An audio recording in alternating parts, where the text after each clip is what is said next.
যোৰহাট জিলা ক্ৰীড়া সন্থাৰ উদ্যোগত যোৰহাট ষ্টেডিয়ামত দুদিনীয়া কাৰ্যসূচীৰে সম্পূৰ্ণ কৰা এথলেটিক্স প্ৰতিযোগিতাৰ সফল সামৰণি পৰে। ২৭ ডিচেম্বৰত জিলা ক্ৰীড়া সন্থাৰ সাধাৰণ সম্পাদক জুল খাউণ্ডে আঁতৰা অনুষ্ঠানত পুৱা ক্ৰীড়া সন্থাৰ পতাকা উত্তোলন কৰে বিভাগৰ চেয়াৰমেন চিৰঞ্জিত বৰাই।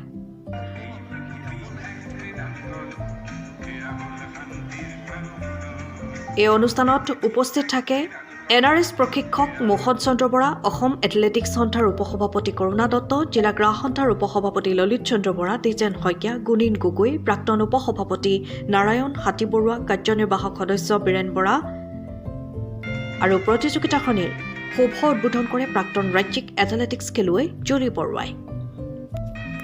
জিলা ক্ৰীড়া সন্থাৰ পঞ্জীয়নভুক্ত ক্লাব, উপ ক্ৰীড়া সন্থা আৰু শিক্ষানুষ্ঠানৰ পৰা প্ৰায় ৭০০ৰো অধিক খেলুৱৈয়ে অংশগ্ৰহণ কৰে। প্ৰতিযোগিতাৰ প্ৰথম দিনা ৬০০ মিটাৰ দৌৰ, শ্বটপুট থ্ৰ, লং জাম্প, জেভলিন, ৰিলে খেলসমূহ অনুষ্ঠিত হয়। উক্ত প্ৰতিযোগিতাত শ্ৰেষ্ঠ দল হিচাপে মৰিয়নি উপ ক্ৰীড়া সন্থা নিৰ্বাচিত হয়।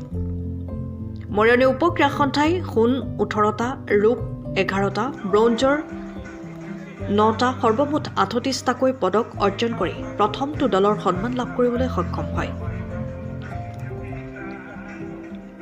আনহাতে চৰাইবাহী উপ ক্ৰীড়া সন্থাই দ্বিতীয় স্থান আৰু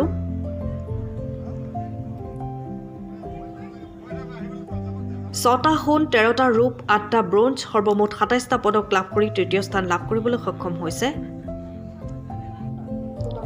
চৰাইবাহী উপ ক্ৰীড়া সন্থাই।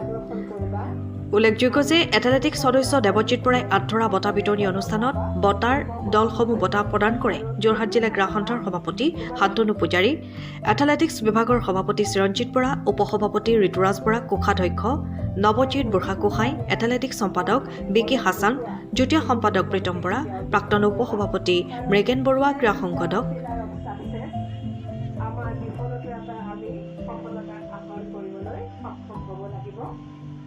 সংগঠক দেৱজিৎ বৰুৱাই।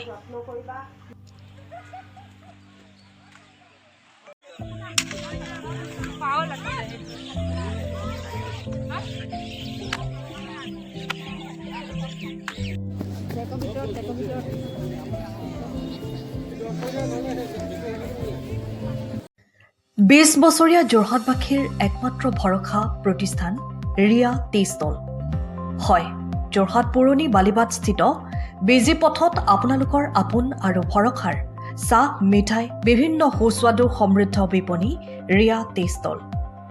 ৰিয়া টি ষ্টলৰ দ্বিতীয়খন সংযোজন ৰিয়া টি ষ্টল ৰাইজৰ বাবে মুকলি।